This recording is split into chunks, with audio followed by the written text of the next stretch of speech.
Olá, seja muito bem-vindo a esta edição. A partir de agora, você fica muito bem informado com as principais notícias. Olha só, o endividamento dos brasileiros se manteve estável em junho. Apesar disso, cerca de 20% das pessoas ainda possuem mais da metade do salário comprometido com dívidas. A Confederação Nacional do Comércio de Bens, Serviços e Turismo revelou que em junho 78,8% dos brasileiros estavam endividados. O número que se manteve estável em relação ao mês de maio após 3 meses de alta. O levantamento aponta a estabilização da demanda por crédito pelas famílias, o que demonstra mais cautela para não acumular dívidas. A pesquisa também mostrou uma redução de 0,6 ponto percentual entre as famílias brasileiras que se consideram muito endividadas, que chegou a 17,2%. Já as que se consideram pouco endividadas aumentou para 33,7%, alta 0,6 ponto percentual. E o grupo de famílias que não terão condições de pagar dívidas manteve nos mesmos 12% do mês anterior. O percentual de famílias com dívidas em atraso registrou aumento de 0,2 ponto percentual, 28,2% em junho, comparado com maio deste ano. Quando a análise é sobre famílias com dívidas em atraso por mais de 90 dias, o aumento foi de 0,3 ponto percentual, o que corresponde a 47,6% do total de endividados no mês. O cartão de crédito é o principal meio de endividamento dos brasileiros, representando 86,4%, o que significa uma queda de 0,5 ponto percentual em relação a maio. E olha só, uma das maiores aves de rapina do mundo está dando sinais de resistência. É a árpia, que apesar de perseguida por caçadores no mundo inteiro, ganha espaços especiais de pessoas interessadas na preservação da natureza. O Bioparque La Reserva, em Cota, a cerca de 30 quilômetros de Bogotá, abriga uma floresta recriada para um casal de arpias resgatado do tráfico ilegal na Colômbia. No Brasil, essas aves também são conhecidas como gavião real ou uiraçu verdadeiro. A fêmea ostenta uma crista cinza proeminente, mas ela ainda tem no corpo restos de munição disparada por caçadores furtivos quando vivia livremente no departamento do Amazonas. Embora sejam monogâmicas por natureza, os veterinários apostam em um romance que resulte em uma prole para preservar essa espécie ameaçada. Até agora, a coexistência tem sido muito favorável. Vi todo o processo, vi como é longo e difícil aproximar essas aves. Há realmente muito trabalho por trás disso, o que me dá muita satisfação.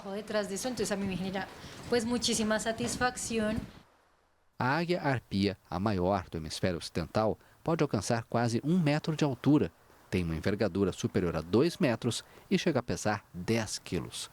De acordo com a União Internacional para a Conservação da Natureza, a espécie está em estado de vulnerabilidade, com uma população decrescente entre 100 mil e 250 mil indivíduos no mundo. A ave é vítima de caçadores e também de desmatadores que destroem seus ninhos nos vales interandinos. Há um problema sério na Colômbia e em outros países da América Latina, que é o conflito entre o ser humano e a fauna. Os grandes predadores são sempre alvos de balas. As garras da arpia, que medem entre 10 e 12 centímetros, e suas penas, que vão do preto ao branco através de uma paleta de cinza, são troféus para os caçadores. As principais ameaças às arpias na Colômbia são a perseguição direta, quando as pessoas atiram nelas em retaliação, porque querem as aves como troféu, porque querem vendê-las, porque querem comê-las, ou simplesmente porque querem tirar uma foto. Ainda tem a perda do habitat. As arpias criam ninhos nas profundezas das selvas colombianas, onde o Estado e os grupos armados se mantêm em conflito há 6 décadas. Em 2021, as autoridades apreenderam 94 partes dessa espécie no aeroporto Eldorado e em Bogotá, e uma rede de vendedores no exterior foi desmantelada em março passado. A situação, além de colocar a espécie em risco, impede que os cientistas estudem as aves. Geralmente, onde existem economias ilegais, existem grupos armados. Eles restringem, por vezes, o nosso acesso. Historicamente, restringiram a chegada da ciência em alguns projetos e tornam as comunidades rurais mais relutantes em trabalhar conjuntamente. Agora, o casal de arpias, espécie que habita os céus do México à Argentina, será monitorado por câmeras.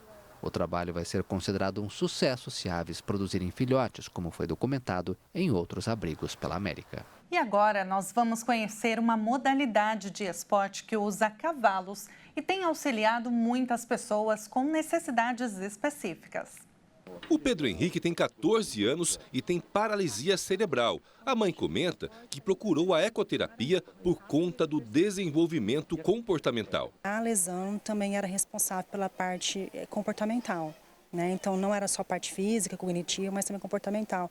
E de fato ele foi dando trabalho na escola, né, dentro de casa, e aí a gente encontrou a Montana, que trabalha com ecoterapia, e aí foi quando ele foi fazer a ecoterapia e a gente viu um desenvolvimento muito grande em pouco tempo. A história que começou na ecoterapia tem mais um capítulo importante, uma evolução, inclusive pioneirismo que ocorreu aqui em Campo Grande no último fim de semana. Tudo na forma de uma competição de handshorting, modalidade até então nunca explorada pelo paradesporto. O handshort é uma modalidade nova e ele é um pouco mais inclusivo por ter um pouco menos de velocidade. Ele, mesmo com as dificuldades, a pessoa consegue com mais facilidade executar as manobras. Mas o que seria o handshorting? O handshort ele veio da lida do campo, veio dessa lida do mangueiro, se transformou numa modalidade equestre de esporte.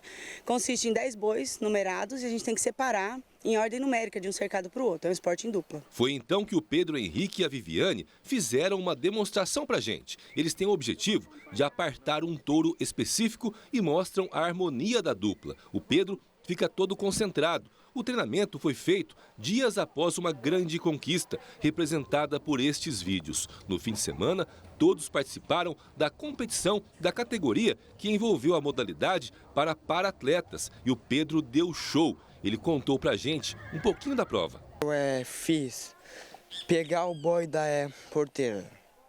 E aí depois? E ganhei. E você ficou feliz com isso? Fiquei feliz. Esta imagem mostra a comemoração pela conquista. Convido para receber o troféu de campeão Pedro Salomão. Parabéns! Vamos lá, Pedro! Uma salva de palmas! A gente se sentiu incluído, então percebemos que não só a gente ganhou, mas que a sociedade ganhou como um todo, né? A gente já sofreu preconceito e estar no meio em que todo mundo vibra pela gente, torce pela gente, cumprimenta o Pedro, é bem gratificante. Assim como qualquer esporte, tem ali os limites, as superações, dedicação, o entusiasmo, né, o incentivo. E com o cavalo tem um plus a mais, porque o cavalo ele traz vários benefícios para o indivíduo, para o praticante. E você imagina com algum tipo de limitação física ou mental conseguir executar as tarefas assim como uma pessoa que não tem essas limitações, para eles é um grande incentivo de vida. Essa foi só uma etapa, mais uma página escrita, mas o livro está apenas no começo, do primeiro capítulo. Há ainda muitos a serem escritos, sempre com foco na vitória da inclusão e do esporte, que representa muito para quem encontrou um novo objetivo na vida. Eu adoro. E vai fazer para sempre agora? Para sempre. Muito bacana, né? Esta edição fica por aqui. Muito obrigada pela sua companhia e continue ligado na nossa programação. Até mais!